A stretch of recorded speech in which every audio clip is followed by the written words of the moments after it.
I played the game with every strategist in Marvel Rivals in Season 1. Here's what works.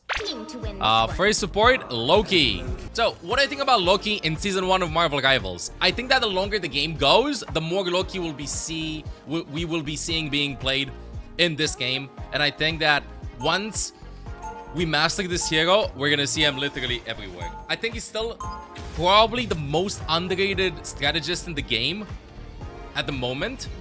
And if you're a Loki main or you want to become a Loki main, I think you're gonna get a ton of results. In Season 1, I haven't seen him being played that much in ranked and in quick play and stuff. I'm not seeing him being played that much, but usually when I see a Loki, the entire team, enemy team at least, is pretty afraid of the copy. The copy, what's the name of the ultimate? Copy, right? God of Mischief. My bad. God of Mischief is really good at copying Storm. Storm is, I feel like, one of the best duelists in the game right now. She's pick or ban and high elo. And you copy your Storm, you ult, you force the support ults out, and then you just do your own stuff afterwards on Loki. I'm not seeing a lot of flanking done with him, by the way. Right now, I feel like the name of the game is just high sustain. So I will just focus on getting my ultimate a lot and then go for massive ultimates with this hero into Season 1. A lot of damage happening. He's not that good versus Moon Knight. Usually players start picking Moon Knight against them. So whenever you do that, whenever you see a Moon Knight, you have to stack your copies, your illusions. Because you're just gonna give him, like, he's gonna destroy the illusions and you're gonna be dying really fast as well. Your left shift ability, which is what I call the lamp, but I think it's called the rune something. Like exactly what I said.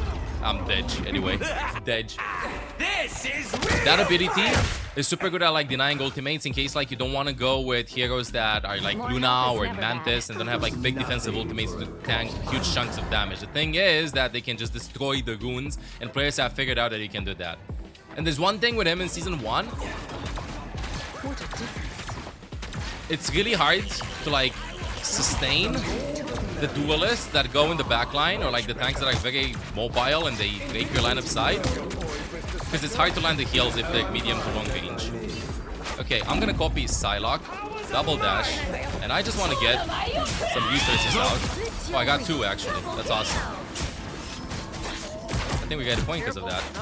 top. Oh, I'm stunned. Let me just play my life. Help him up. And I'm just gonna do this on point. Like, I feel like I'm starting to copy a lot of strategists / DPSs, duelists I mean, to help my duelists land bigger ultimates afterwards. He's gonna try to ult me, let me just go in stealth. Oh, there's no way. Yes, there is a way. And there's one thing that I also like learning with this hero. If I do not need...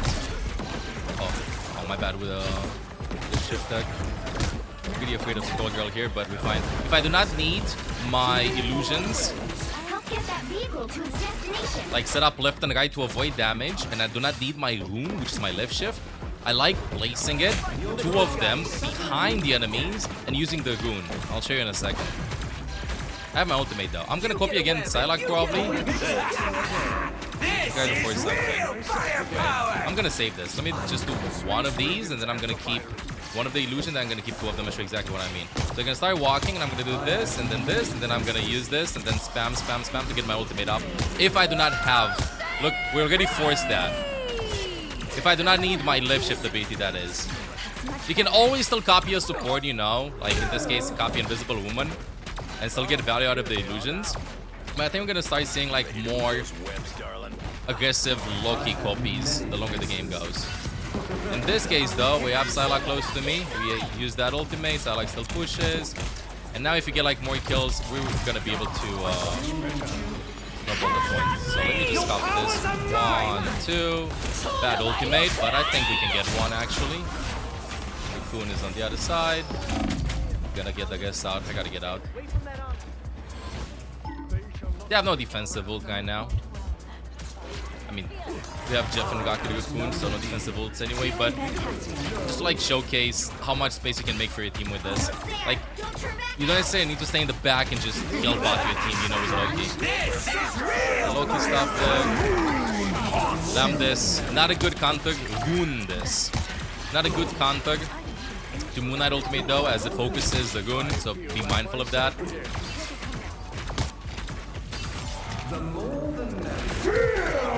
I'm shooting him from behind, that's why that worked. Avoid that. Jeff is just buying time here. He can't contest the point when he's in the ultimate, by the way. If I remember correctly, that is. Same as like if you're in stealth, it doesn't work. Oh, nice. Look, like this is what I started to do recently. If I don't need like my illusions, I'm sending like some of them behind them. Now they have Luna. I'm gonna copy Luna. Probably in the last part of the point. We'll see how it's gonna go. One thing that I wanna chat about though is you will have some difficulties whenever you're playing Loki in season 1 because you're gonna be seeing when you see Invisible Woman in your team and Loki, right? Why? Because the range of efficiency for the heals is very slow, very small. I mean, very short range, right? It's hard to like heal a Spider-Man apart from like the shield from Invisible Woman. Gotta go help point. So that's one thing that I'm noticing in the gang too. Like if they're just over there, it's gonna be very hard. If Invisible Woman and me are here, very hard to like land the shots. Oh, and one thing. Let's say the enemy team is there, your team is here. You're gonna see a lot of high sustain being played, like a lot of So where do I rank on the list of reality? a lot of tankiness, maybe a lot of people supporting comps. So don't be afraid to like set up the illusions to do damage to the enemies and to stay alive. And if you feel like they're dying too fast and you focus, your team needs a lot of sustain, just throw one illusion here, one illusion there, so that it's hard for them to destroy if they're shooting in this direction while you're playing from there to kill your teammates. They have Luna ult. Maybe I can copy the Luna over there. It's fine. The game's gonna go a little bit longer, no problem. I'm sorry, teammates. I apologize for this. But I'll copy Luna afterwards and show you like the power of the defensive ultimates with Loki and how long you can have those up. Let me just get away. Whoa, she was spamming the illusion there.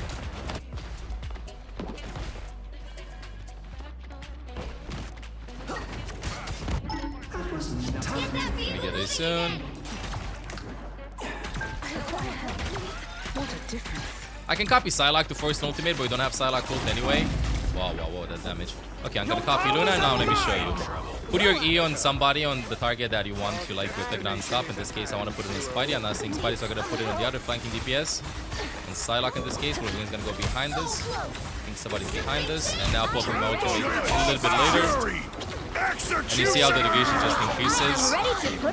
He can't eat me while I'm in this. You can eat Mantis though. And now we live. One stun before I finish this, as it exists a little bit after. If I can help him.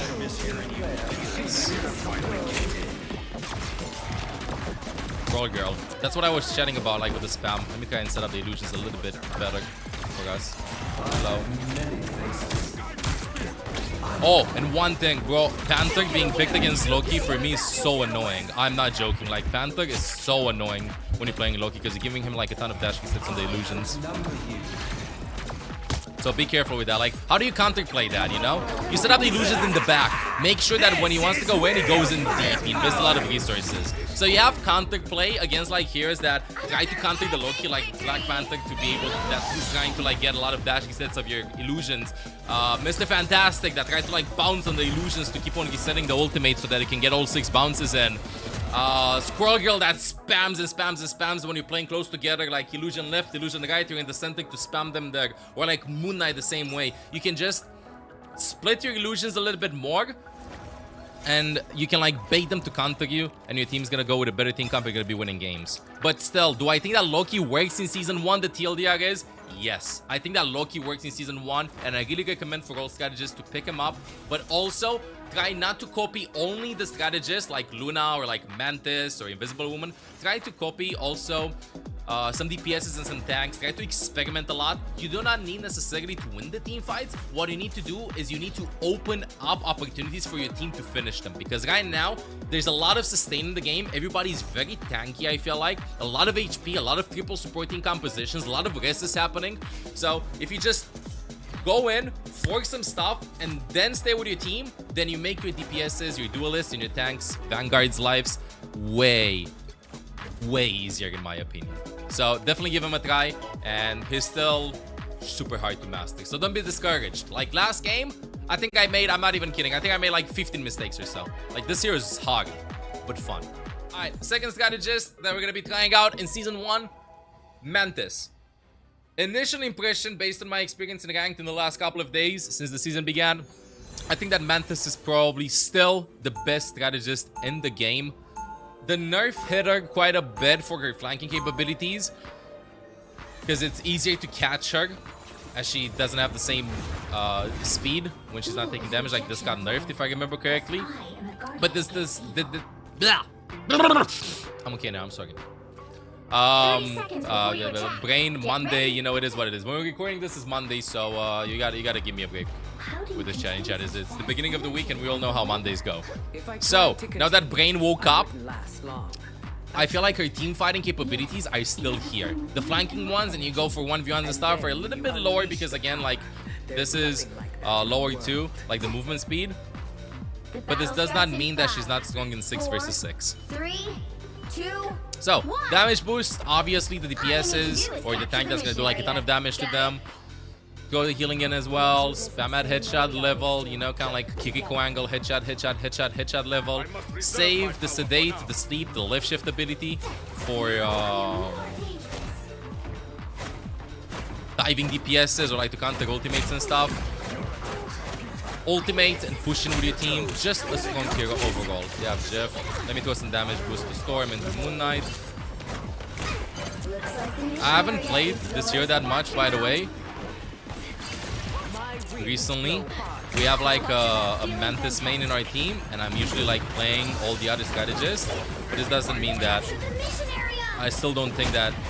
I mean, that doesn't change my opinion on her. I still think that she's like the strongest one. But as you can see, I feel like right now I'm kind of like doing egg. So let me wait a second, try to lock in. Let me just spam a bit. Invisible Woman's gonna be stuck in trying to kill him up. It just start with healing, play it nice and chill. Start with healing a bit, and then we're gonna be focusing on doing.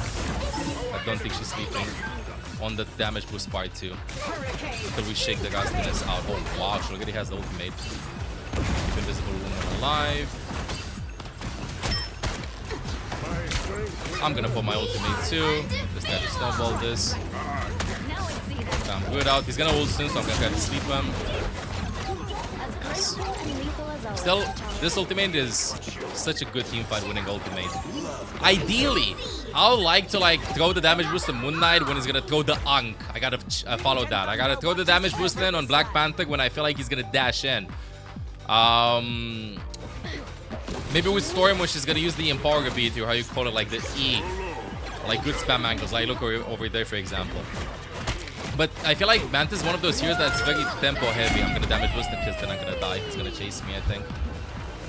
Yeah, I'm fine for now. We're not fine. He goes in.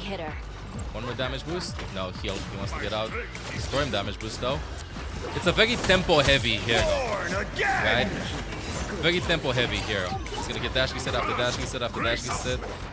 Oh, trying to get to him to get out. So if you don't play the hero for quite some time, you're probably gonna be struggling a bit. I can speak out of experience. No, I'm gonna get out. Let me just damage boost Moon Knight here a bit. That healing is a waste. Can I help him? Yes.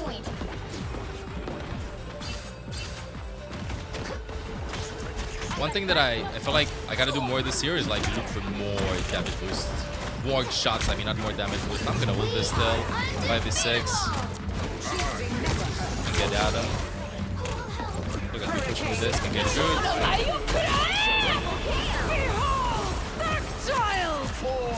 Facing me. Should be low. Yes. Oh. Oh, get a Jeff, get a Jeff, get a Jeff, get a Jeff. Keep going. Oh, wow. I lived this. Nice job, teammates. Awesome. Again, I feel like Mantis ult and Luna Snow ult are probably like the two strongest strategist ults in the game. Why? Because it's very hard to get kills through it. If you don't have like an Iron Man to get huge explosions, or I don't know, Groot plus Moon Knight, which by the way, I think we're gonna be seeing Groot plus Moon Knight being played from time to time, because I feel like it's a very strong combo right now. Oh no, Dodge. Then their ultimates will just keep the entire team alive for a very long time. I'm gonna do one there, so I have to run back because they're gonna be chasing us. I think we're gonna be losing this fight. Oh, that Squirrel Girl spamming me. Ah, Squirrel Girl! Your attacks are futile. You'll have to keep fighting fine, until though. we have a winner. Control lost. We're gonna get the Jeff ult soon. They've almost got it. I'm gonna be there soon. I think we lose this round though. It's okay. You know, at least the bright side is we're shaking off the rust. I feel strong again. Now I am more dangerous. We might actually. I'm not gonna be able to get my ultimate too. Yeah, I know way. What the hell is this ultimate? Squirrel Girl ultimate is so good. You'll have to keep fighting until we have a winner. We're still fighting at 99, but yeah. Okay, I'm gonna use my ultimate for Salak ult. Get ready to throw the damage boost. Moon Knight. Almost. Hey Tony, hello. It's fine. Go next one.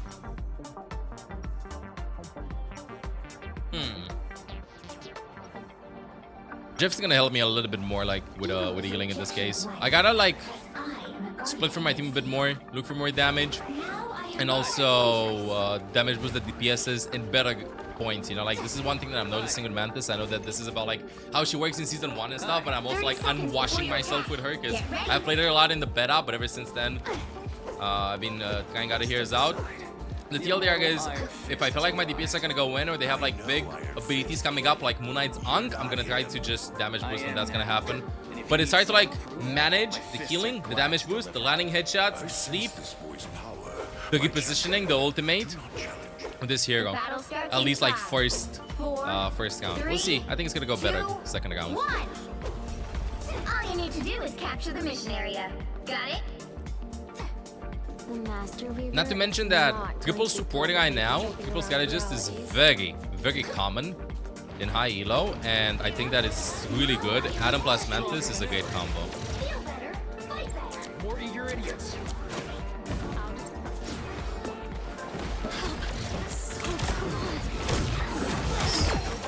That was a little bit better. That feels better. Looks like the mission area is yours to capture now. This and one. Don't you hate it when that happens? I mean, Adam is a DPS, so is Mantis. Yeah, they have like very high damage output.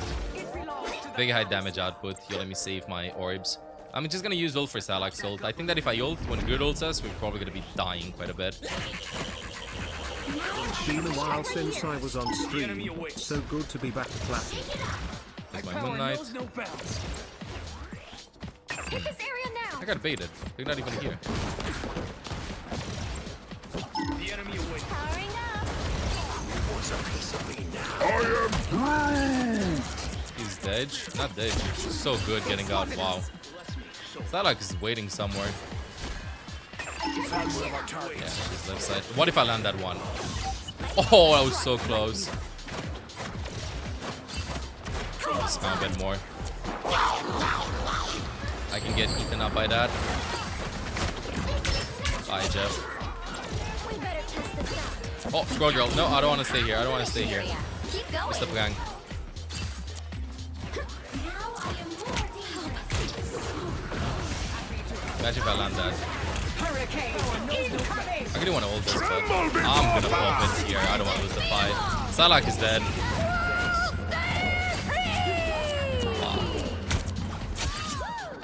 Nice kill. Bro, scroll girl. Stop it. Woo! Woo! Oh my god, our ultimate is so scary. What if I land that stun? Oh, I did. Nice job, teammates. Just keep pushing. I think that's Psylocke's point.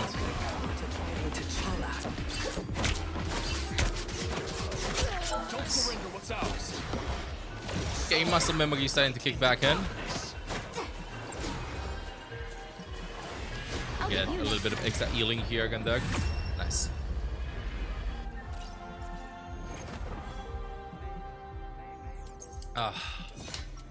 So definitely, if you get a chance to play Mantis, like, here's one thing though. I feel like whenever we're chatting about like what heroes work in going into season 1, we gotta be analyzing from what's available to play, and if they're available to play, if you want to play them or not. I'm seeing like a lot of Luna Snow bans starting Diamond and higher up if you're chatting about rank right now. A lot of Luna Snow bans, a lot of Mantis bans. So personally, as somebody that plays strategist 99% of the time, I think that Mantis works almost always if she's available. I think she works with Loki. I think that she works with triple supporting compositions. I think she works if you need more damage. I think it works if you need more healing. I think she just works. I think she fits almost every team comp right now. All you need to do is capture the mission area. Got it? Somebody's asking in Twitch chat if I think the damage boost has worked. Yes, every little bit of damage helps you out. She's just insane.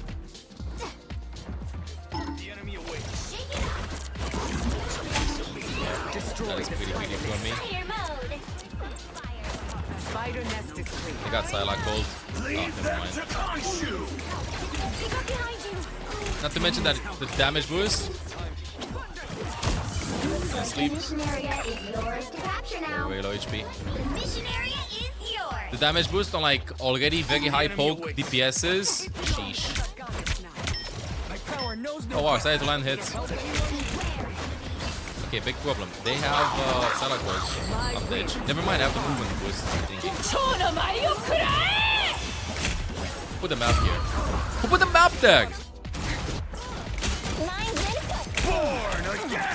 So I guess we don't have Cloak and Dagger ult.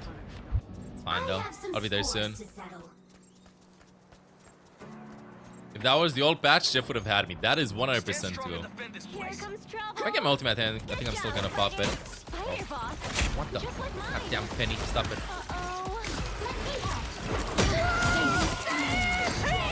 I'm still gonna do this. Pretty scared of that ultimate, but 1 HP. Finally. Keep going. Double KO. Come here, bro. And you know what? Also, like, Mantis is really good. If you don't play with spam DPSs, like DPSs that wanna take an angle like spam chokes and stuff, and you play with flanking DPSs like melee heroes, melee duelists, then it's super easy to heal and damage boost them, bro. Like, doing this with Loki is hard. Doing it with Luna requires you to like land the shots, but this I just have to be in range. It's easy, it's fast, it's effective, it's high result, it's high impact, I mean.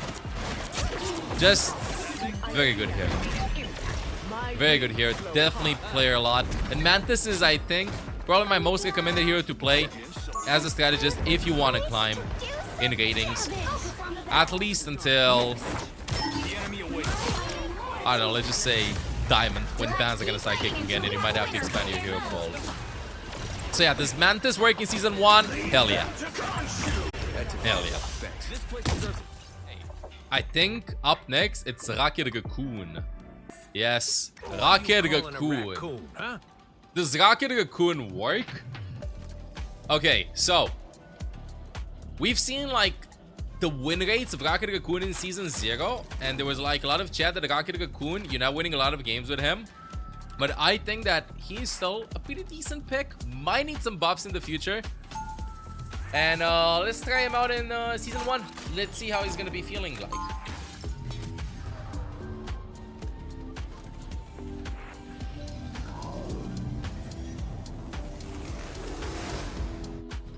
Okay, so Sure. But sometimes he got a buff to the healing. I think you do like 10 extra healing per shot. And that is gonna be huge, especially with the amount of damage that your team is taking. If you have like a huge amount of healing, got a raccoon joke like your healing output increased, it means that you can have your ultimate very fast as well, way faster than before.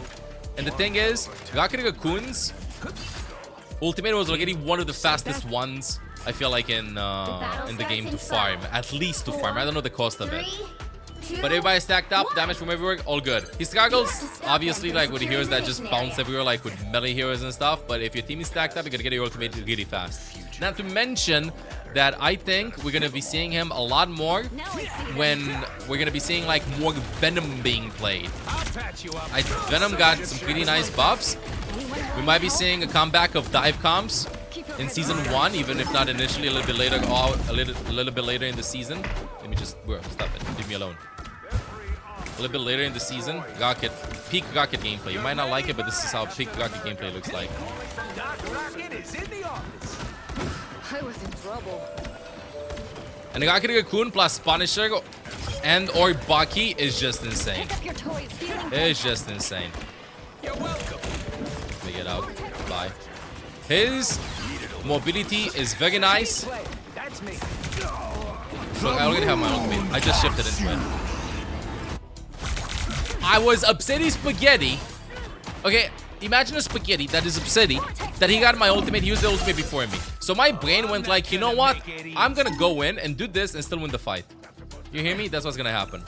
Let me throw one rest here. Yeah. It ain't cheap. He's gonna get it, guys. Captain is still fighting on point. I don't have my ultimate though. Can I help him? Nah, Sag. Well, don't do that. If you do that, season 0 or season 1 ain't gonna work. I think we TP, guy. Yeah. I can throw this on point. This is real firepower. We'll just be annoying with this, but we're just buying the time. So much time. Nice. We got 2, but that's about it. Oh, I'm stunned. Still alive though. You're welcome. He's so slippery. He's so annoying to focus. Just magic. And my Wolverine is here too. How did Bro just TP to every far as possible? Let me throw that deck. It's a pretty bad one. One, I guess is gonna happen soon. Oh, he's low. Shielding. He's gonna get it, guys. Be back out. He's also very good at like contesting points. Like with a double dash. You just drop on point, wait a bit, get out. I mean, in that case, Captain America tapped it, but still. So, if you have a Punisher in your team, like you're playing against dive heroes like double or triple tank, a Venom especially, RACCOON plus Punisher or Bucky will get you a lot of wins. If you die a lot too, like this here is so slippery. I'd wish for him to be like more meta and stuff. I'm gonna get my ultimate too. Do I hold this? Yeah, well, this 5v5 is gonna be low. He's gonna die. This is goodness. And see how fast I'm getting my ultimates too. And this is not with everybody stacked up. Gotta hide, I guess, again. This is a nice spot. That's much better. He's fine. Those guys are about to shoot at us. Little 1. Very nice. He also like works really well if you communicate your guesses and stuff and your teammates like play around them, you know? So don't be afraid to like move that respawn beacon a lot. And don't be afraid to invest the ultimate too in team fights. Even if it's just for one pick, it's fine. You don't have to like hide the ultimate necessarily. Just that big burst of damage at the beginning of fights, like get a kill is really good. Okay, so I fed at the beginning, but I feel like we also helped like turn around the point and win 2 fights with this. With a slippery RACCOON gameplay. There's one thing that he doesn't do that well though, and you'll see this in season 1 a lot. It's very hard to get kills on him. Like yes, the minigun is good, especially against like target like good and you're up close, but it's hard to literally eliminate the enemies, bro. It's very hard. So if your team doesn't do that much damage to them, and you feel like you need to bring in the DPS, then maybe swap to RACCOON. This is a hero that you pick if you trust your teammates a lot. I gotta put this in a better spot. Let me just put it here. That's the boost I need. Heads down. We got a sniper. 30 seconds. Guess it's up over there. Oh. And unleash. Captain just buying time. That's right. Captain's goal is just to be annoying on point. I see him, but I'm not afraid of him. Like, see, he's shooting me, and I'm like, okay, buddy. Okay, fine, shoot me. Like, what are you doing? Shoot me. The final 10 seconds. So slippery, he's so annoying. Widow top. I can go for Widow double dash maybe, but first I want to make sure that he's full HP. I think she's sniping dead. Oh wow, that's so much damage happening. Oh, this was bouncing off the floor. Nah, that's it. We'll begin on point, but I'm dead. You go next one. One thing, by the way, that I wish they would change with the RACCOON is the angle at which you're shooting. You know? Because like a lot of the times, what is that cross-seg? A lot of the times you're aiming down at somebody like it was on that first point in defense, and I was not landing the shots because I was hitting the floor because of the third person view. Maybe they make it so that the projectile fires from high up. I don't know exactly. By the way, whenever you hide your guest spots, a quick tip, try to press B on default on PC to see like the parts of the walls that I can break or not, because you don't want to place the res beacon here and then maybe they just destroy it, you know, to break the wall and then destroy it. We're +1, but I just want to secure the fight. This is real firepower. So yeah, RACCOON is more like a team player type of strategist. Team player type of strategist. And I think we'll be seeing him a lot being played in Season 1. Especially when we're going to be seeing Venom, dive comps being played a lot. Bucky got some good buffs. Punisher will be played too, again, because he's really good against Venom. And definitely consider RACCOON deck. Also, if you feel like your team just needs like a ton of healing and the rest might come in handy, give him a try. Not to mention that he's very slippery. But again, you will not be able to win fights with kills with this hero. Your damage will be like a little bit lower than, way lower actually, than the other strategist. I think he might be one of the lowest damage heroes in the entire game. This doesn't mean that he's not good, but it just means that your utility doesn't come from damage as a part of it. This is not the goal of this hero. The goal of this hero is to control the macro aspect of the game. How many resources can you bait from the enemies? Where do you place your guys to stress the enemies out? Your ultimate with good placement. You just being annoying over here. Like it's a team fight tempo hero. It's a hero that makes the entire enemy team focus. It's not a hero that is very good at 1v1. You know? Oh my guess is not up. The guess is very close. Obviously the guess is more important than us. Well, he's gonna get a guest. Lol. 20 picks? I think we have 2 picks. I'm stuck there. Oh, oopsie. Last fight. Now I want to save my ultimate for a little bit later. I don't know, 50 seconds. Magic has ult. Dashes in. I want to throw this to Magic. Even if they're gonna break it, I don't care about like the ultimate being up the entirety of the team fight. I just want the initial burst of damage. Like 1 or 2 seconds of efficient damage is really good. That would have gonna go for me. Like look, even with the tracking, it's so hard. And because of this is not what you want to do with the rocket, you know? Like, I think somebody died because of that. I have my guess up soon. Let me just go with this. Can they break this? They can, so I'm gonna do it fast. I guess over there in the corner. I think it was just in time. Very nice. Nice kill.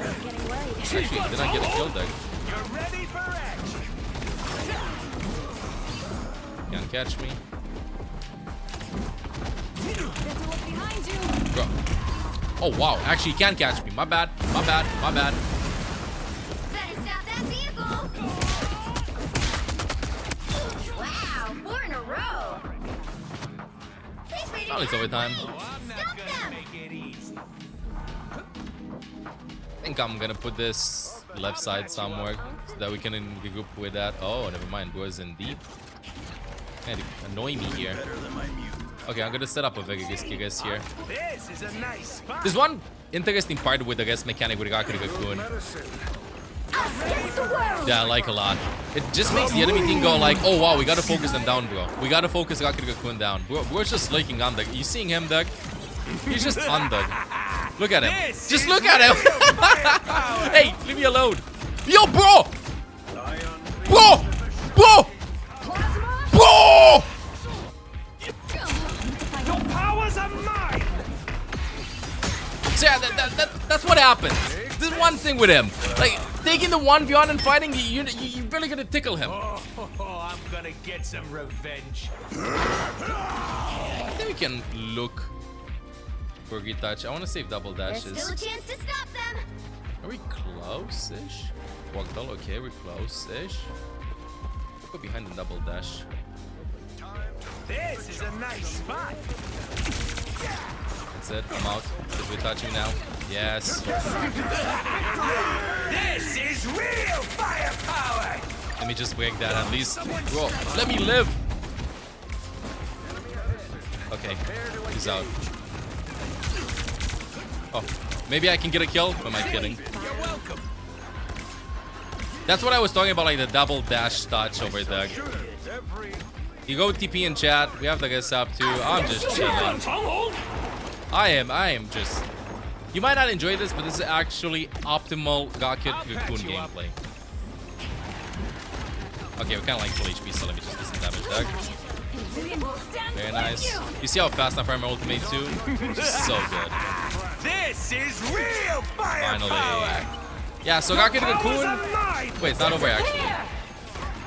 Let me break the guys. Only one rocket. 1v1. Where are you? Oh, what is... The moon haunts you. That's the thing. I think that he works, okay? I think that he works. I still think he needs a little bit of help on the damage side of his kit. Because if your team doesn't click, then you can be the best RACCOON, and I think it's gonna be pretty hard to like win games with him. Sometimes. Does RACCOON work in Season 1? Sometimes. Sometimes. I think that you should pick him, especially if you see a Venom being played and your team goes Punisher/Bucky, so definitely go RACCOON for the team up. And on some maps, especially on not hybrid maps, I don't know the name of the game modes, but maps that you gotta capture the payload on defense first point, he's really good. Because the rest, it's a long back from spawn for your team if they're defending first point. And usually on those maps, it's a long walk back from spawn. So playing with RACCOON and hiding the rest in good and inaccessible spots will help you win a lot of fights. I would try him out. I don't think that he's a must pick and stuff. What? He is better, especially with the buff that he got with +10 healing, which means faster ultimates and more healing for your team per shot. He is better than in Season 0. So we'll be seeing RACCOON quite a bit. Definitely give him a shot. Alright, next up, CLOAK and DAGGER. They got some pretty sweet buffs going into this season. I think they're one of the most popular strategists in the game. Their win rate is okay-ish. But in Season 0, a lot of the times in higher ranks, we're seeing a lot of Luna, a lot of Mantis, because of the defensive ultimates. Let's see how good they are going into Season 1 right now with the buffs. We made a video before with this, and I think that they're obviously better than before. Is this sufficient to push them into the meta? So here's what I think. I think that this hero brings a lot of healing to your team. Definitely a lot of healing to your team. Okay, so if your team needs healing and not utility, like more utility, other types of utility, not only healing, then you're gonna see that some games will not be that easy for you. If you need like I don't know, like stuns or blesses or stuff like that. This hero does a ton of healing, a ton of damage. This ability is still pretty unreliable, but the ultimate got a pretty sweet buff. So, when would I pick CLOAK and DAGGER? Honestly, I'd probably play CLOAK and DAGGER if I don't want to try out the other strategist, obviously, until it's not working anymore. I think CLOAK and DAGGER is actually a very good hero to climb. Probably the easiest strategist to climb with, result-based. Why? Because a lot of the times in games, up until you reach you find the plateau, right? You reach a plateau. All you need is just like healing, damage, you not dying, you getting kills. And this hero excels at that. Aiming is decent with a hero, you know, like, wait, I'm kind of feeding. I'll just do this here. It's kind of feeding. Kind of feeding. Okay, I have to shift to get out. Let me just fly up. It's easy to farm the ultimate. Very fast till I get. Land the shots. It's just a good hero overall. But again, you'll find moments in which it's pretty hard to like get value just out of the damage and the healing. I have 4 dashes on the ultimate. My goal is just to open this. I can tank this a lot, so I'm just gonna sit in it. Or actually, let me do damage to Moon Knight though, because he's gonna have an ultimate. Ultimate is still up, by the way, for a bit. I'm gonna go for Rocket. We have triple support, so that's why I'm doing this right now. Get a kill. Moon Knight is on top. Let me just hide over here. Spam damage. Like, this is the type of playstyle that you gotta come up with sometimes with this here, you know? Like, we're going like in full damage mode and leave your team alone. Oh, that buff there. I had my bubble back up again. It lets you like go for like more flanking cloak and dagger gameplay, you know? Let's see, do that. Oh, I'm dead. I still would love to be able to like swap forms a little bit easier with this hero. Nice crosser. Nice crosser. Nice crosser. Nice crosser. By the way, nice crosser. They just like added you being able to see your teammates crosser in dead cams. I would still like to be able to change forms faster with this hero. I feel like they buffed this a while ago. No, I think in season 1 they buffed this, like at the beginning. But yeah, this year kind of reminds me like with how Mantis is played too, you know, like more of a hero that you play a couple of games and get used to like the tempo of the hero. If you don't play, if you like, as you can see from me, you know, like this is not optimal what I'm doing, same as it was with Mantis. If you don't play the hero that much to get in the tempo, this is a hero that's very, even doesn't seem like it, it's a very combo heavy hero. Based on the keys that you're pressing. What do I mean? Like, it's not like dash in, animation cancel, melee. No. It's more of a rhythm. It's like a choreography, you know? It's like a choreo with this. Like, you do this, okay, fine, you throw some healing, I don't know, like a lot of stuff like that. It's very tempo heavy. I cannot escape this, right? I'm gonna ult though. After the wall, let me just go above it. It's a hero that in order to... A very high APM here is the better version of it. Oh, thank you. I can just get out. Nice to take Jeff here. Better watch your back. Nice kills. Let's go, Jeff.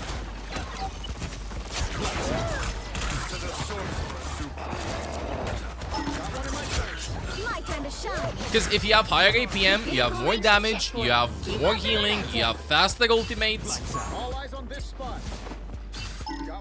Very good. The DPS increased on the ultimate from a maximum of, I think, 19 total to 120. I think it was doing 30 before with 3 dashes. Right now you have 4 dashes. And for the healing, I just healed that rock, by the way. It took some damage. For the healing, I think you do 880 in the ultimate rather than 660 because you have like 3 dashes. I'm sorry, Petty. My time to shine.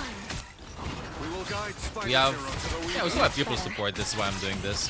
Because we have like a ton of healing together. You can survive a lot of the ultimates. A lot of the ults if your team just stays in the ultimate. But there's one thing. I feel like it's... Your teammates are still like not realizing how strong your ultimate is for the healing when you stack it. I hope that in the future they're going to do a good quality of life change to Cloak and Dagger that lets your teammates see better.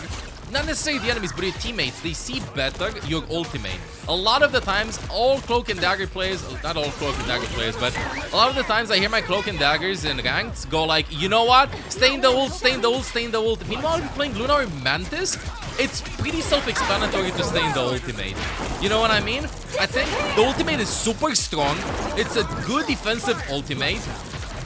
But the indication for it ain't just there. The indication ain't just there. Get out.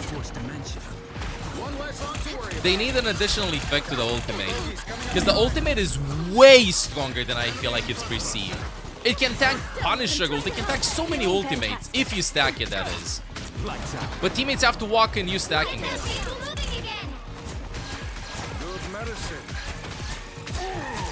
Also, Cloak's shift. Chatting chatters, are you also saying about Cloak's shift? Yeah, exactly. Like, it's very hard to use it. Very hard to use it effectively, I mean.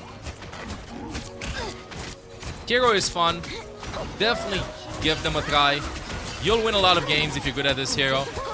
But you will probably, like, land You'll have some games in which you feel like you're playing amazing, but it's not enough. Look at all this stuff. I want to go behind them. I'm not going to stack the ultimate. Like, I could stack the ult over there, but I just want to go, like, with more damage stuff. Good job, teammates. We need, like, better visual indications for the shift and for the ultimate. My opinion. Maybe increase the range of the shift. That would be also good.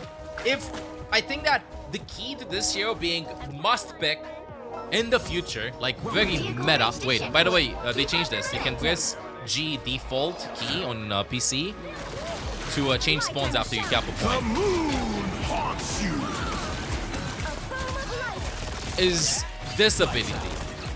This ability, if they somehow make it like bigger range, easier to use, so that your teammates can like play with it. It's such a cool tool to deny abilities and stuff, but it's rarely I see it. Like, I don't know, Moonlight's ulting or Good is ulting or stuff like that. You literally use it, bro. You use it just for self-heal most of the times. Like, look, you're using it in these situations. You low HP and then you turn around and then you use it. I think that this is one aspect of the hero skin that you gotta look at. You know? I'm gonna throw my ultimate again. I'm gonna try to stack it right now. If they stay in the ultimate, we will live this. 660 healing in this corner, so this is why I can go like in full damage mode. Like, look how much damage I'm taking, right? I'm staying still. No more of this though. Let me throw that in. Gotta help him up, help him out. I mean. Oh, the wall deck.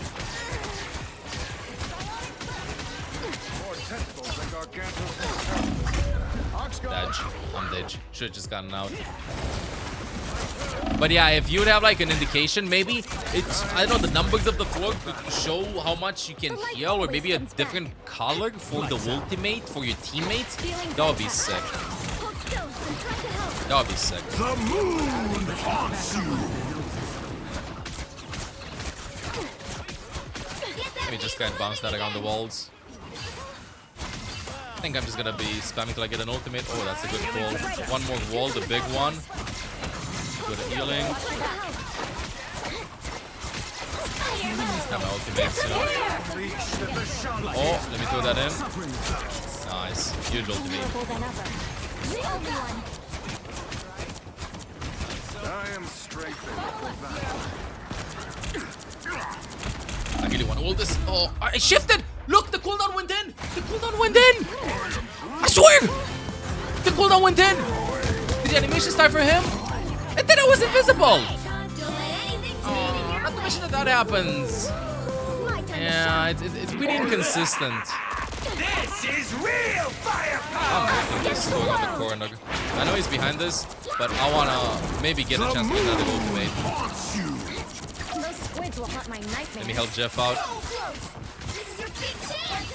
Jeff is the carry here. You hear me? Jeff is the carry in this. Oh, can I get out? Look, I wanted to shift out of there fast. I couldn't.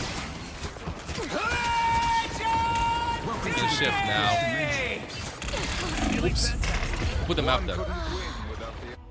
Even my shift went on cooldown, yeah, and then that happens once, and then your brain just goes over there, and like you're frustrated. I feel like this year needs some quality of life changes, some small changes to the shift. You know, maybe better indication to the ultimate, and they'll be played a lot. But is this a strong hero? Yes, I think that Cloak and Dagger definitely works in season 1.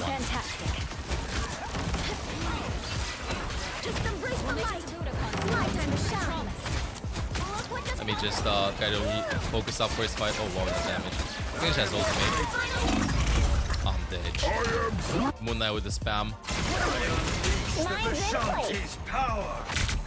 I don't think I'm gonna get there in time. Nah, it's over.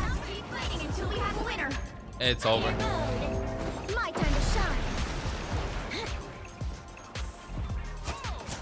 Well, still. Time is precious. Just look at the numbers, for example. Still, I was kind of feeding Freddy in this game. I feel like I played really bad with Cloak and Dagger. I want to get more games in with them. But just look at the numbers and stuff. Like, this hero brings a ton of damage, a ton of healing. The utility, other than damage and healing, sometimes it's very hard for your team to like use it. Like when you throw the Veil of Darkness, or you call that shield. to be able to increase your team's damage and to make the enemies like be able to take more damage. That's the one ability that your teammates can use a lot, you know. But the frustrating part whenever you're playing this hero in season 1 is that you throw the healing bubble, your teammates don't walk in the healing bubble. You use your shift, right, with when you're in cloak form, and then the teammates just exit it and then they die. You throw the ultimate, you tell your teammates stack on the ultimate, and then they're like, what ultimate? This hero needs better quality of life changes, so you have like it's easier to understand what the kit does. I think that this is what they should be looking in future patches with this hero. But will you win a lot with this hero? Yes. Will you climb with this hero? Yes. This is the hero that I recommend you play if you want to climb in ranked, right, as a strategist.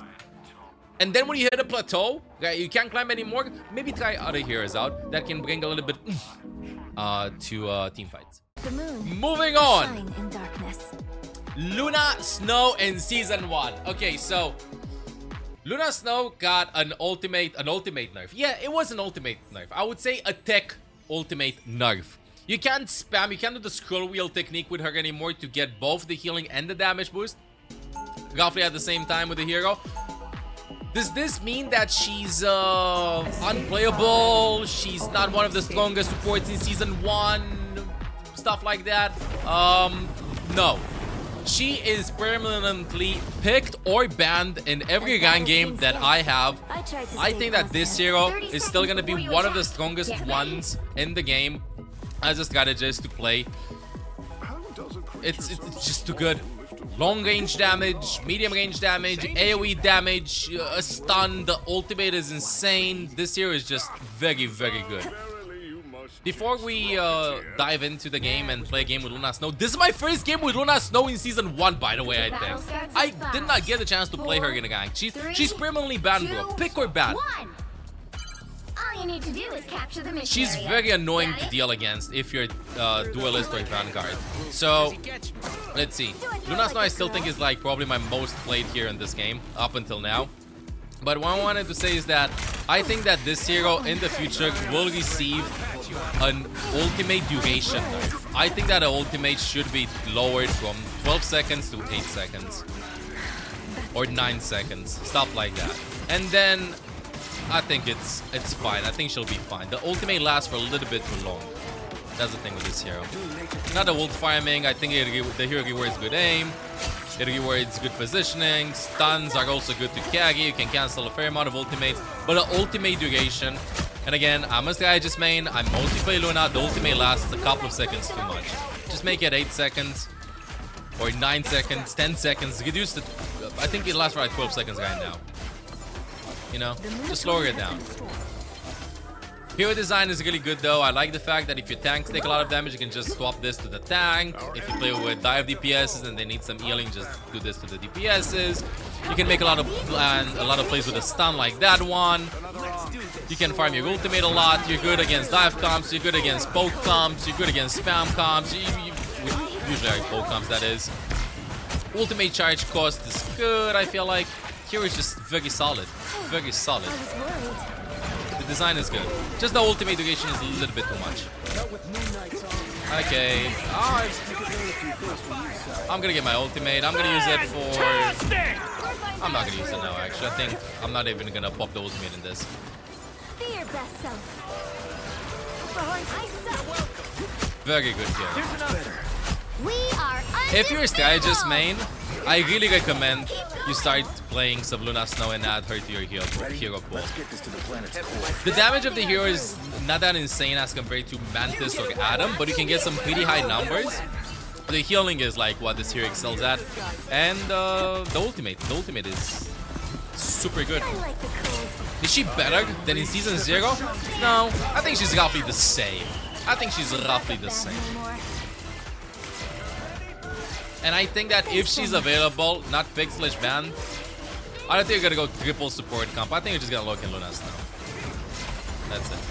The vehicle reached a checkpoint. Keep up the momentum. I love that she's aim intensive too. Rewards good aim.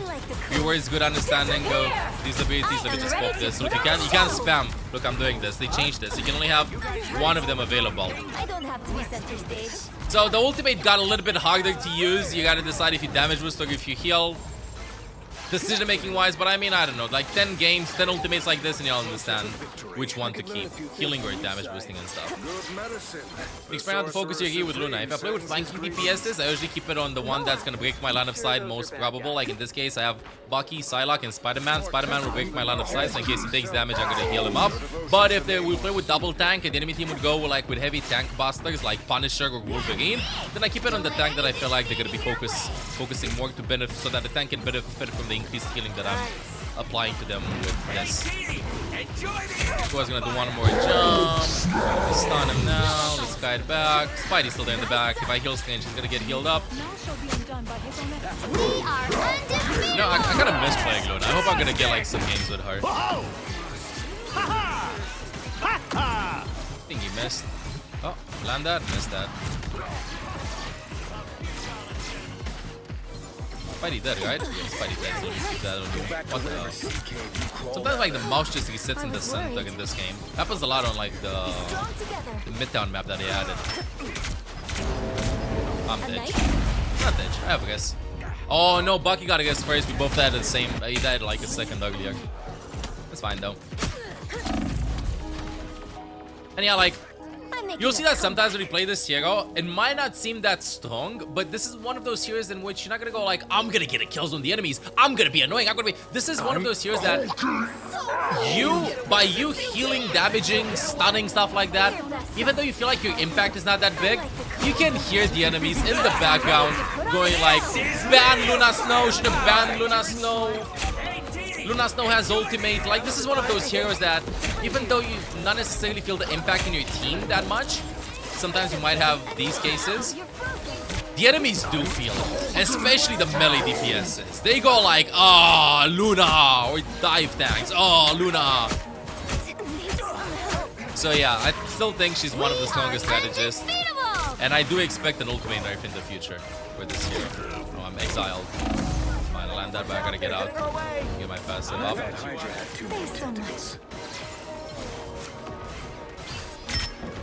Payload is barely pushed. I have an idea. They're gonna push all the way. There's no way. Oh, there's no payload. Why is there one on payload? He's suffocated the others. Oh, let me shoot MANTIS. Sorry, I went like in full TikTok mode for a bit. Got one guess out. Spidey's point. Nice. I'm fine with this. Let me lock in a bed over here. Oh, they're pushing really deep. So Psylocke. I just love the design of this hero too. Like with what abilities can heal you, the range, the fact that you require aim to land the shots and stuff. Really cool. Psylocke has ult? Yeah, I'm gonna put this on her actually. I might not be able to apply it if she goes deep in the team fight. That's good. And his last fight. I'm gonna use ultimate too. Because of the damage boost here. Pretty hard to get a kills here. Hey, team, enjoy this is Nice. I just can't, dude. Oh, with that walk. Anybody else coming from my account? Jumping and stuff? I don't think so. Maybe MANTIS. Oh, deck, but could not touch. Yeah, so that's about it. So, Luna Snow in Season 1. In my rating right now, she's pick or ban. She is super strong. The ultimate change, not enough to push her out of the meta, I feel like.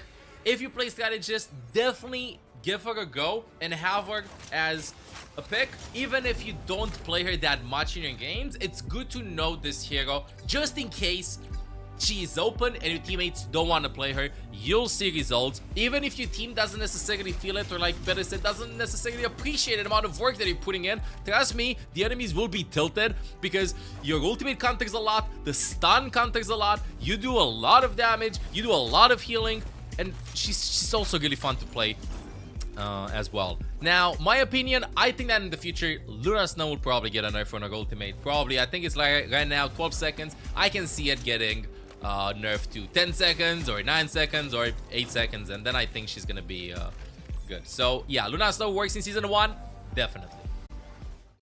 Okay, Adam Warlock. This hero goes under the radar a lot. Okay, this hero goes under the radar a lot and I feel like he's almost never insta-locked, but he's sneaking in mid-game, and you go like, huh? What is this? Where does this damage come from? Where the soulbound is annoying? Where do the resist come from? This year is like, you don't notice his presence that much, at least at the beginning of the game, but halfway through the game you go like, ugh, the rest is everywhere.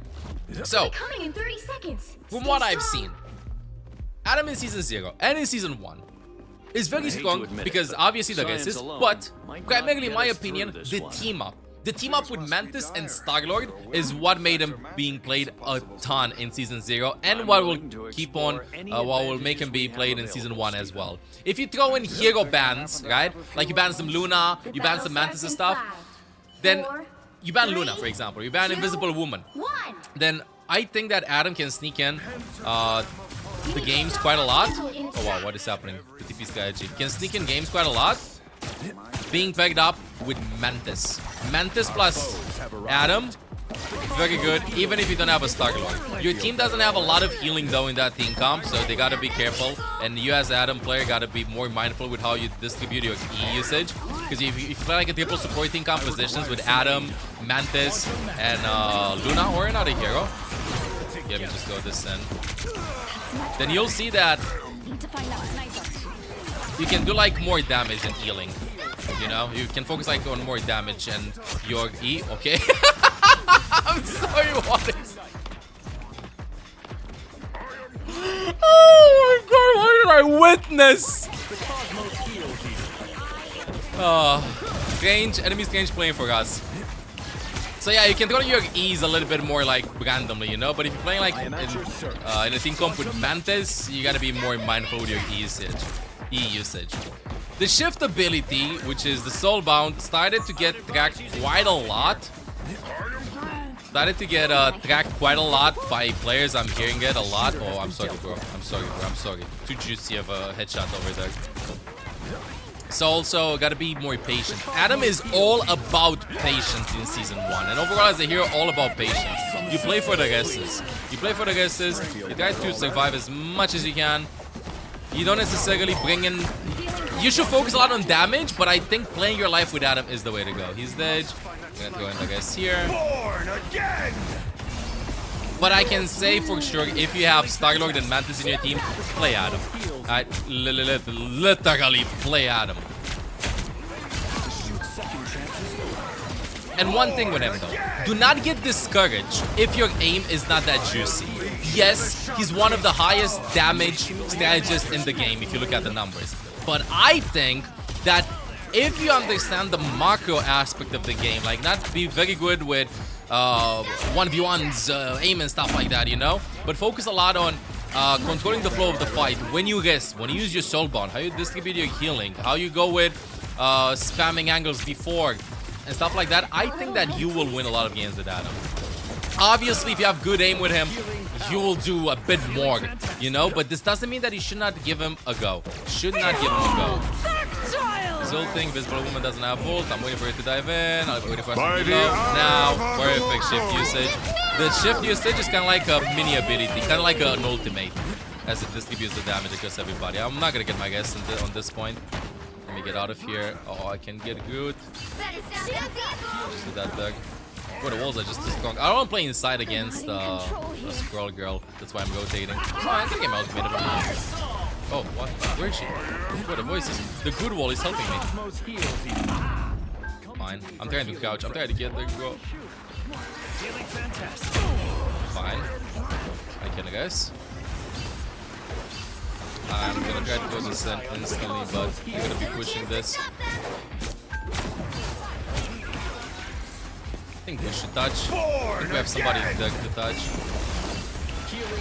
Good, guys. That's the thing though with the guys is, like, if you throw them in spots like these, somebody has to touch the point, and you'll see a lot of good guesses in theory, but it's all conditional on under the condition that your team can touch the point afterwards. So one thing that I noticed with Adam a lot in Season 0 and going into Season 1, I can say it's probably gonna be the same thing, is aiming for huge 5-man guesses is cool, you know, but it doesn't happen as often as you'd expect. So maybe guessing 1 or 2 players is the way to go when your DPS is iterating and stuff. Quantum magic. I'm opening medicine. Good kill. Where is TPing? I don't know. Maybe I can perfect. I've located a secret. Yeah, I just gotta block that. Healing power. Oh wow. Oh, they really want my strange. He has to chase me. I like to aim, could you please? Oh, too late on the shift usage. Did not even realize that's not my passive. It's fine, that was gonna go. There's the thing, like Adam There's is still so much to do. not that flashy, I would say. Not that flashy. Like, you gotta be patient with this hero. And I feel like a lot of the heroes in this game, you don't want to be patient, you want to go fast. Adam is, he's just a chill guy. You know, he's just, okay, I'm shooting a bit. Oh, we're regrouping. Guys, Strange is pushing me. Okay. Like, you know, it's a different style of play compared to the majority of heroes in this game, I feel like. Like, to play him efficiently. Of course, you can go like, guys, I'm angling, I'm gonna look for headshots, I'm gonna but you don't have the mobility to do that. You don't have escapes, you know. He's just there with the team, nice and chill in the back, being annoying with the utility. Good exile, Doug.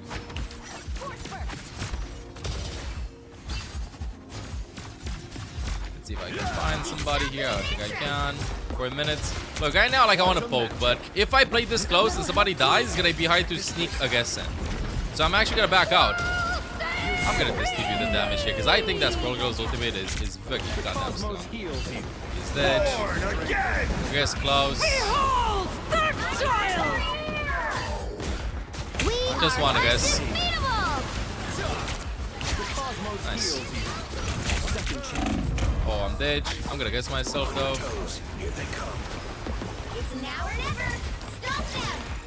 Angel coming up, I think. Gotta save the next shift for him. Oh, just a heal. Nice job. I feel better already. Very nice job. 3-minute hold here. You know, the more I play the game, the more I'm seeing that this map is one of the hardest ones to complete. I swear, you can have 5 minutes and you can... It's gonna be so hard to complete it, even with 5 minutes. The enemy team needs to make mistakes, so on defense, I'd say like Adam on this map is really good last point. Really good. Imagine I say that and then we just lose the team fight in the next couple of seconds. Okay, let me start with some life plays. Nice, just to do the damage. Okay, that's a tempo, guys. You know, like, it's not a big juicy guys have to stop, just a nice tempo, guys. You can't see us. I am not a fan of this. Nice shield blocking.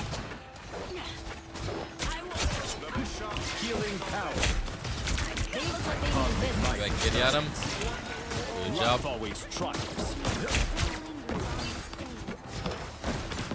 Of course, go, stop it. I'm dead. I'm not kidding. I'm dead. Oh my god, it's spam.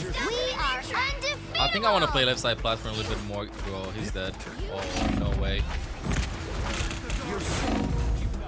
The tree, protect me. It's fine. I'm gonna get a guess. And passive last fight. Push to deep, Doug. His range is not that good either, like with the healing and stuff. So playing with a hero like Invisible Woman in this case, if you push up too much, her range is also short to medium range. You're gonna struggle in some cases. Don't wanna guess him. I'm gonna guess him. It's gonna be hard to get a position in which I can do like... If we give up this part of the map in the high ground, it's gonna be very hard to win the game. That's why I did that tempo, guys. Like, the good ult. Let me distribute the damage because he's taking the billion damage. Have the passive up.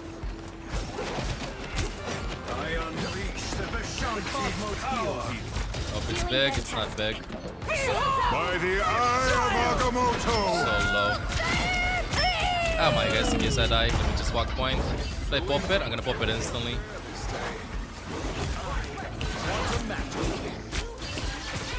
Gotta walk back now. Nice. You see, I feel like they won 4 team fights. If you play Adam, and you feel like he's not that strong, trust me, pick Adam on this part of the map. You need cover. You know, and this part of the map has a lot of tight corridors and cover, and you can get some very nice reses and the chokes. I cannot distribute the damage. I'm trying. We disengage that, but nice kill. Oh, that is bad. Born again. Damage too. Should have played right side. My bad with the positioning deck. It's Hulk on point to stall it, but we'll see. Don't give them another inch.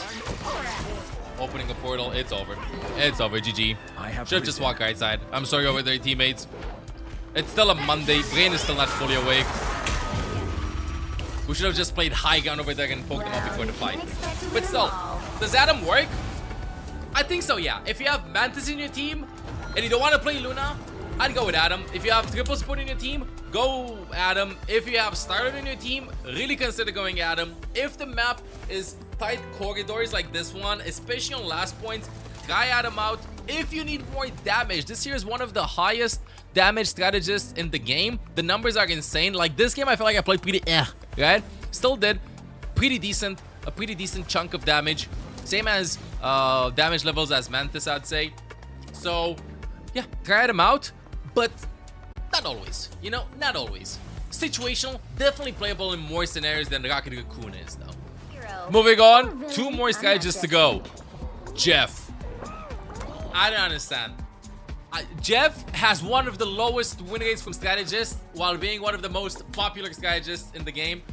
With the stats that they showed in Season 0. He got a nerf, I would say, with the ultimate indicator and stuff. Like, it's more accurate right now with where it's gonna actually, like, eat you, from what I understand. And I have not seen Jeff being played that much, okay? I've seen, like, some really good Jeff players in ranked that actually get target banned because of Jeff. I personally would have loved to get a chance to play him a bit more, but the meta just wasn't for him until now. Is it now? No. Initial impression is no. I think that Jeff excels at the threat of your... Get ready. In 2 situations, okay? I think that Jeff can work. Number 1, if you play Luna and Namor. Why? Because this ability is pretty strong, actually. This plus Namor with his Aqua Turret, or how you call it, is this way more damage. Okay, so because of the team up with Luna Snow, this is a go-to combo. Secondly, if the map lets you throw the enemies off of it.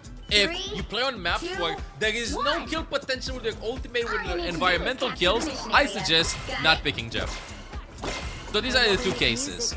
This map is good. I can do this. I can boop them off the map. Oh, one thing though. By the way, the bubble speed boosts you. So even if you don't play Jeff throughout the entirety of the game, we can pick Jeff at the beginning of the round to speed boost your team out of spawn and then swap heroes. If you play with heroes that can catch up, like with Luna Snow, for example, or like Loki. Definitely a nice strategy to go for. I just want to make sure that we're all full HP here. Looks like the mission area is yours to capture now. Hey, Punisher. Nice. Okay, we got him. And I think that Jeff has untapped potential.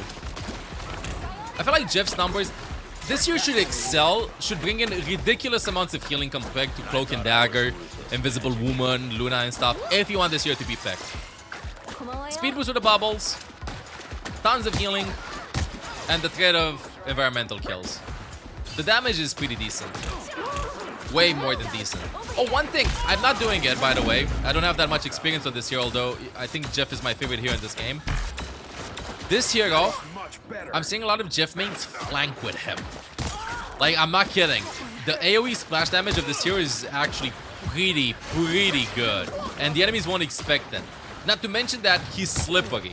Very slippery. So flank Jeff playstyle might happen. You hear me? Flank Jeff playstyle might happen. But again, I just want to focus on getting environmental kills with the hero. And if you're specializing in Jeff gameplay, maybe we can try it out.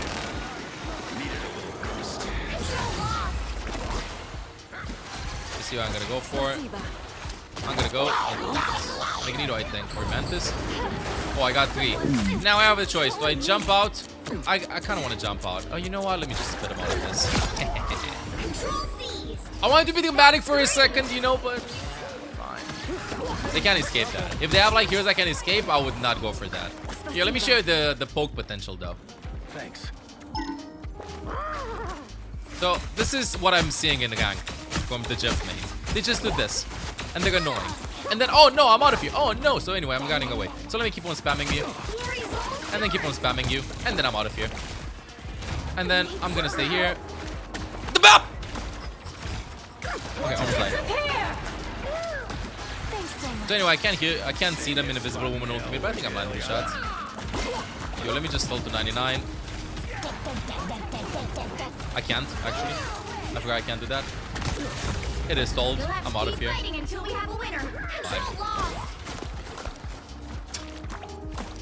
Okay, we have Luna Snow ult, right? Yeah, we do. Okay. So, let me go in again. TikTok. Jump! Here they come. There we go. Oh, got shielded. That's so much damage. Let me go that. Okay. Just stop gang. We're not fighting this. Just stop gang. We are undefeated. Whoa. Two ultimates being thrown in. Alright, I'm out of here. He is very slippery. If you want to play Marvel Rivals and your primary goal is to be annoying towards the enemies, play Jeff. Okay, I still think he's one of the most fun characters to play in this game. But if you want to win games with him, again, like on the maps that I said a little bit earlier, maps where you can go for a lot of environmental kills, maybe try the flank playstyle with him, which we have to do it now because we don't have a front line. We're not playing with the tank, so we gotta create angles. I gotta get my ultimate. We play from here.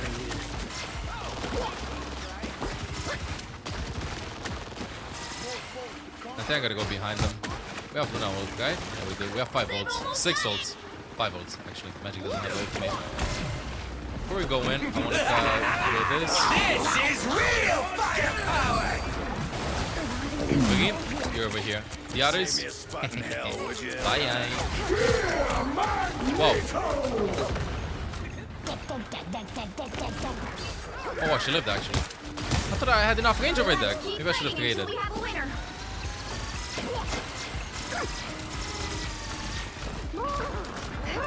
No, I'm Didge. Or maybe. Maybe. No. Not Didge. Woo, let's go! I thought I had enough range over there. You know, to like go her off without her jumping back. Ah! But here's exactly what I wanted to chat about halfway through this. Jeff can do this with his ultimate. Invisible Woman can do this with an ability. With the boops, with the pressure of throwing them off the map. So in this case, if you pick Jeff in order to get environmental kills, why not go Invisible Woman? Yes, okay, the ultimate takes some time. It's a bigger area and stuff. You can't eat them up. And, okay, fine. Okay, I understand that. But still, why not go Invisible Woman? You know? So Jeff mains.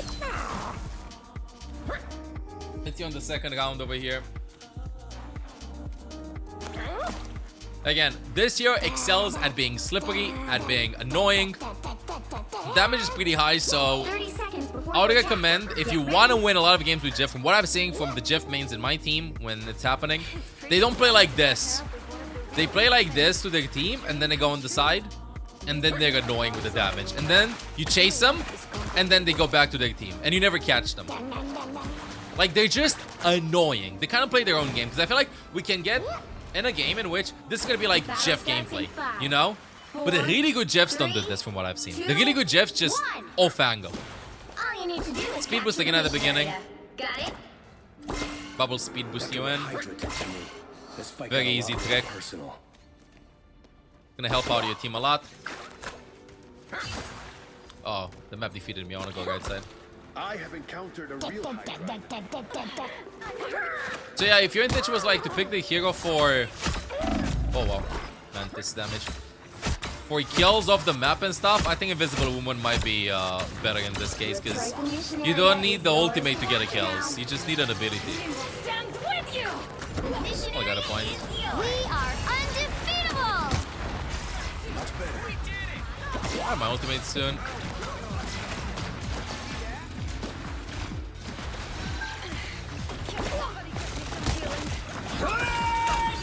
Okay, buddy. Okay, buddy. We forced an ultimate out. We forced an ultimate out. It's fine. I'm gonna go and get the tanks. Yeah, I think I can be sneaky. Or maybe I just go in my own mission. Maybe the Jeff mains have inspired me. I'm gonna go in my own mission. I repeat, the Jeff mains inspired me.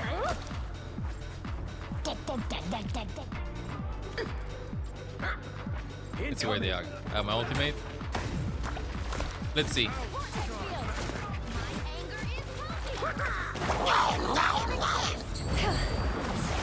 I got 2.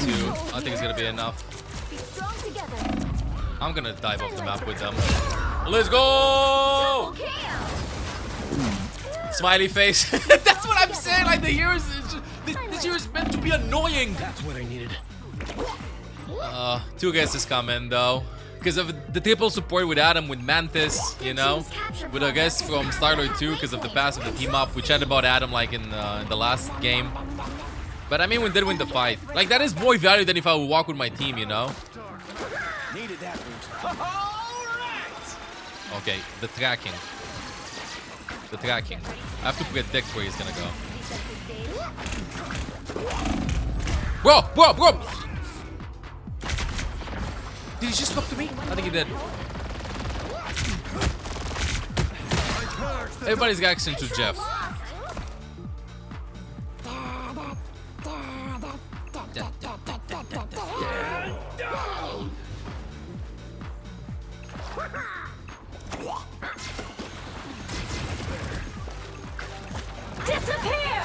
We're not gonna win the fight, but I want to get my ultimate up maybe.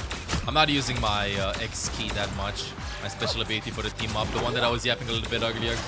This game has a lot of heroes that he's gonna ult.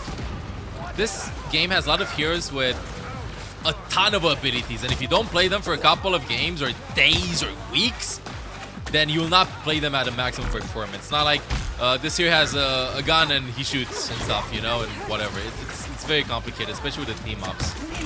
We'll lose this fight, but at this point, I mean, we go to the 3rd point. I just want to focus on getting my ultimate up now. Okay, we're gonna lose this. Extra charge. Next map is ours. Next map is ours. Like the heroes have one ability and then another ability and then another ability, but that ability does something differently, but then another ability, but then you have the team ups, and then after the team ups, then you gotta think about the map interactions, and then, like, it's so much, you know. But still, Jeff fun. That's one thing that I feel like we can all agree upon. Even if you don't think that he works in season 1, which by the way I don't think that he works in season 1, unless you're really good at him and the map lets you get advantage of his kit, of you being able to boop them away. I am the one who gives orders, child. I do not know where I'm going with this idea. I don't know the destination of my thought process, but the road is what matters. So speaking of the road, let's get a speed boost right out of spawn and see if we can win the final round. 4, 3, 2, 1. All you need to do is capture the mission area. Got it? One more bubble. Crisis is stretching me to my limits, and that's saying something. Flank Jeff angle. Okay, I'm gonna try to use this a little bit more though. Oh, we don't have Luna anymore. Never mind. I can't throw them off the map here, so I don't like fighting here that much. I like that we're playing with. I have an idea. The mission area is yours to capture now. I don't want to talk about that. We can talk about anything else, but not about that ultimate.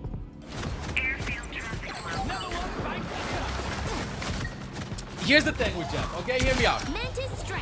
Hear me out with the ultimate. I did not want to ult Starlord. What I wanted to do was I wanted to ult my team away from Starlord ultimate. That was my intention there. In the split second that I ulted, but then I was like, oh wait, my team is going back. That was my intention. I feel like the Jeff ultimate, we're always using it aggressively. You know, never to peel for the teammates. It's always about what he can do to the enemies. Bro, Strange, stop it. Hey, Adam. I'm winning this. Woo! That was a close one. We don't talk about the fact that it's AFK, right?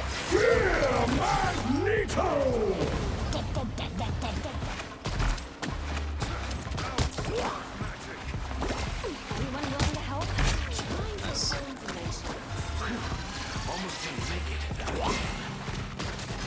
Shields up! Okay. Your team's capture progress has passed the halfway point.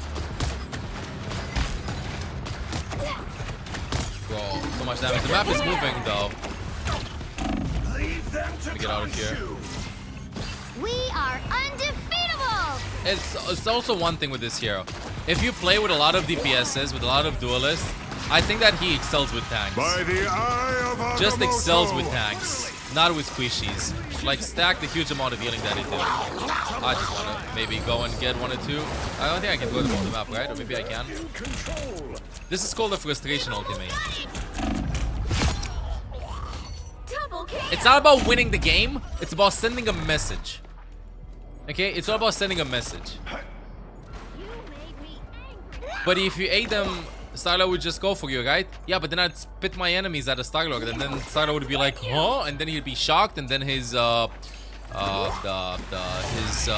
would disconnect, and he would not left click, and we win the fight. That was the intention behind that. Hey, we got a point. Gonna get against though. Clearly you needed some help. Bro, let me play with a tank. Mr. Fantastic.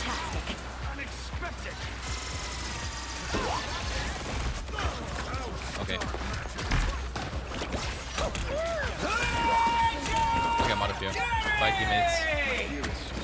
I mean, if he was 1 HP, we would have won that. I'm dead. GG's. Lost. You'll have to keep fighting until we have a winner. Double KO. Well, we tried. We tried. Chatting chatters, again, like with Jeff, if we would have had like 1 or 2 tanks, game might have looked differently. Of course, it might have looked differently if I actually played the hero better. But still, even if you would have won the game, my opinion still is this with Jeff. Does he work in season 1? I'm sorry, Jeff mains. No, I don't think he works. I think he was weak before. I think he's weaker now. And I would love to see a Jeff meta, but if you go for, if your reason to pick Jeff is on maps where you can get boop kills with your ultimate, why not just go invisible woman and pull them off the map if you feel that angle? If your goal is to pick Jeff plus Luna plus Neymar, I could see Jeff being played in that. I think that the team comp, the core of that team comp with these 3 heroes is pretty underrated. Haven't seen it play that much. I think it's a ton of healing, a ton of poke damage. The team up ability with Luna Snow, the extra abilities that Jeff and Neymar are getting are very good, especially against teams that I stacked up. So maybe give Jeff a try in that case. And lastly, I think that it's just gonna be very hard to win games with Jeff overall. You might do really good with your stats and stuff, but the only way that I'm seeing a lot of Jeff mains win games is by them being annoying, like them ignoring the team and flanking with him. So again, if you want to play Jeff, play him with Luna / Neymar. Play him on maps where you think you can get a lot of boop kills. If you really want to play Jeff, like environmental kills, kill them, eliminate them off the map, or play a flank Jeff playstyle and just shoot them from the side and be annoying, because you do a pretty serious amount of damage. You know, it's not negligible damage, and they're gonna be very slippery. So yeah, that's about it for Jeff. Okay, and finally, the newest addition to the strategist role, Invisible Woman. Is she any good? She wasn't here in season 0, so we can't do comparisons and stuff. But season 1 is here. She's playable in ranked, and I've been winning a ton with her. She's my most played hero in season 1 in ranked. I've been winning a ton with her, and I'll be honest with you. My initial impressions on the hero were like that. She's pretty weak, but I learned more and more and more about the hero, and I'm like, damn, this hero's potential is insane. Okay, I'm gonna go over the things that in the beginning that I pretty about her that might not make you want to play her. Number one, there are two big things. Number one, the range of the hero. This hero struggles. You see, that is the range. This hero struggles if there's a Spider-Man in your team and Bro's just zooming all over the place. Like, if your team is all over the place, you're gonna struggle with Invisible Woman. Yes, you can apply the shield to them, and it heals them and stuff, but nothing like a Luna Snow healing them from long distance, you know? So, the range of the hero is pretty small, short to medium range, so your team has to stay pretty close. That is number one. Number two, the self-healing that you have for yourself when you go invisible. It's so unreliable. Like, it charges up very slow, and you need your team to be there to help you out. Like, if a Venom dives you, you just dodge. This being said, getting this out of the way, this hero is absolutely insane with the utility that she brings to the table. What are you chatting about, bro? What are you chatting about? Bro, look at this. The pull. We go in. Wait a second. Bam. Pull them in. Maybe kill the Mantis. Go the bubble over there is what I call it, in order to slow them down when they're gonna walk in. And the enemies are gonna feel like a ton of pressure. Of course, you cannot just throw randomly the abilities. You have to synchronize them. I'm gonna try to shut up a little bit to show exactly what I mean. You're gonna see like a lot of YouTube videos already posted on my main channel, ML7. Someone ML7 2, I think, as well, my secondary YouTube channel.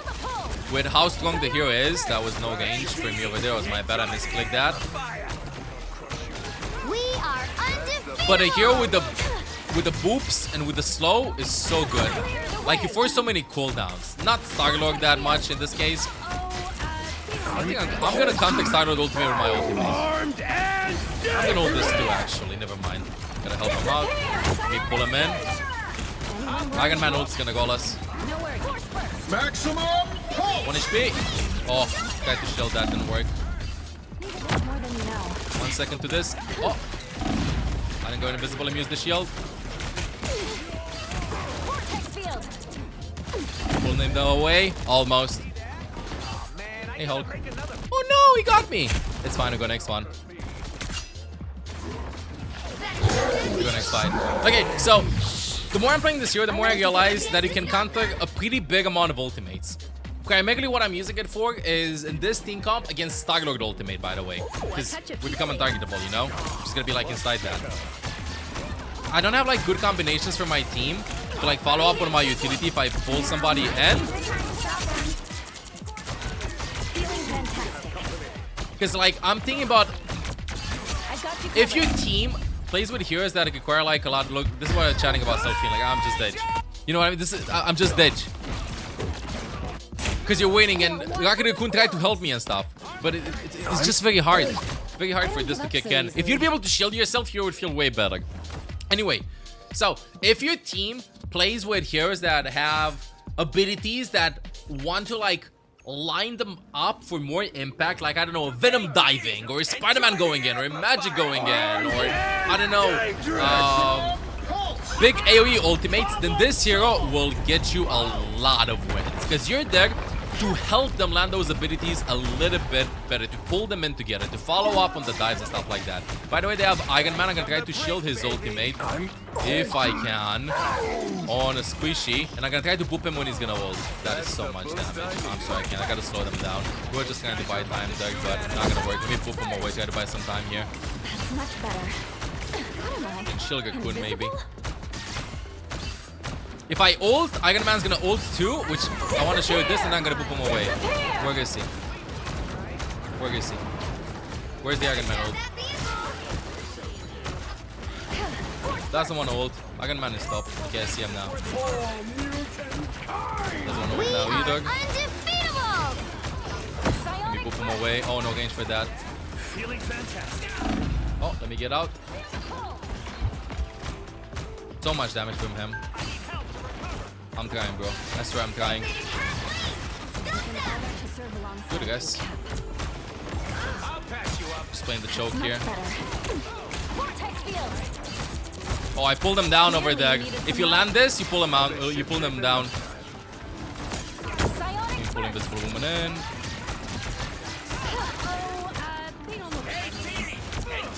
Oh, nice ult. Pull them in again. Like, this hero excels at just the pulls. That is the essence of this hero. You gotta get really good at using your shift and pull ability. He has ult. You can counter so many ultimates. Oh, I'm dead though. I jumped, but I didn't have a jump there. If you'd be able to reposition your shield, you would feel like so much better. Like you position the shield on yourself. But It's clear I'm still needed you can here. deny so many ultimates with your abilities, bro. Like this E is so good. Oh, by the way, one thing that I'm trying to do, you're gonna see a lot of my videos, is I'm trying to start in stealth. They can hear your footsteps while they're in stealth, and then I'm trying to pull them to my teammates, right? But if you cast your E, it gets you out of stealth. Okay? So be mindful of this. You can cancel the E cast again by pressing E if you don't want to do it. And same with your shift ability, like this one. You can throw it in, and then you can stop it again with your shift. It doesn't have to like land at a wall. Shielding from one of my DPS over there for extra poke damage, but I kind of want to keep the shield though. I have my ultimate as well. Iron Man has the ult. Probably gonna ult inside. Where is he? He's there. Trying to shield this. He's gonna ult now. Let me see him. And book him away. Oh no. He's not gonna cast it now. I think I messed it up. Yeah. I got the timing. Not that bad, you know. He had a good angle there, and then he had to rotate to get a better angle in that case. This here is all about like denying the enemies. All about the crowd control that you can. Not a lot of kill potential though. You need some help. Let me book him away. You're an expert of crowd control. Oh, put the wall there. I want to have a discussion.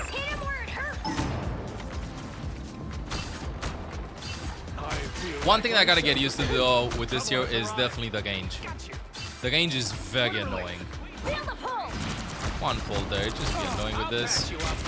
And what do I deny? I don't know. I'm gonna. What if I pull him in? Yeah, it's one. Not gonna expect that. Nice. Haha, we got him. That was so risky, by the way. He can't jump out of this. Okay, he can now. Pull him in. How did he deny that? Nice. We got it.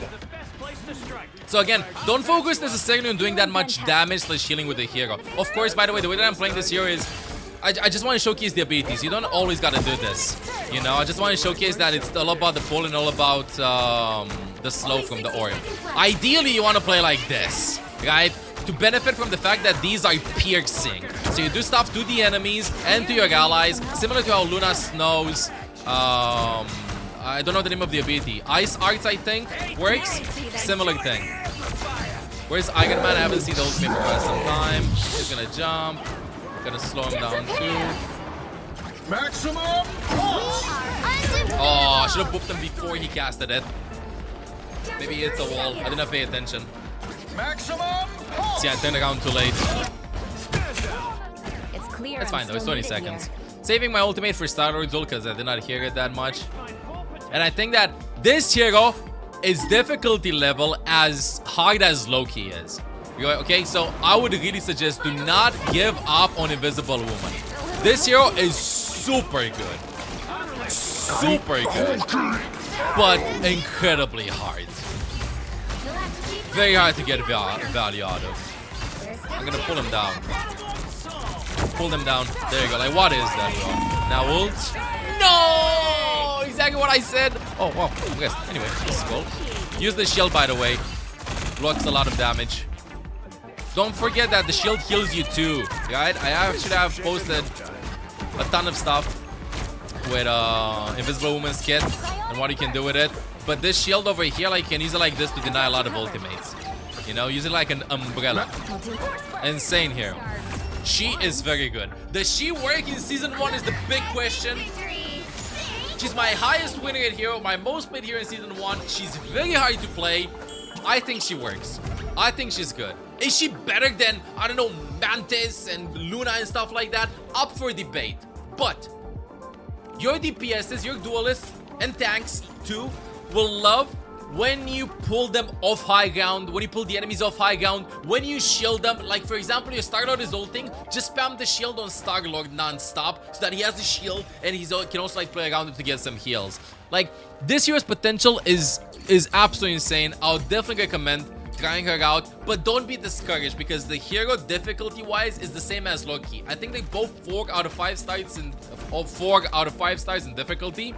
And it's gonna take some time for your gameplay to click, to have a full understanding of what the hero does. Out of my personal experience with the hero, I think that my positioning with her can be better. I think that ability usage is getting decent. My ultimates can be better, of course. My positioning can be better because I feel like I can get way bigger numbers on my healing / damage, which will lead into better ultimates, more pressure to the enemies, my teammates feeling safer because they have more HP. So, still, Invisible Woman works in Season 1? Yes. Please let me know in the comments what you think about strategists in Season 1. Who do you think works? Who do you think doesn't work? And if you enjoy the content, don't forget to subscribe, drop a comment, drop a like, and I'll see you on my live streams, which I'm doing at twitch.tv/ML7support, and also here on YouTube I'm live streaming while I'm doing it on Twitch too. So make sure to hop in and say hi there as well. Till next time, ML7 out. Hey, I'm Olaf. If you enjoy the content, make sure to subscribe. Meow.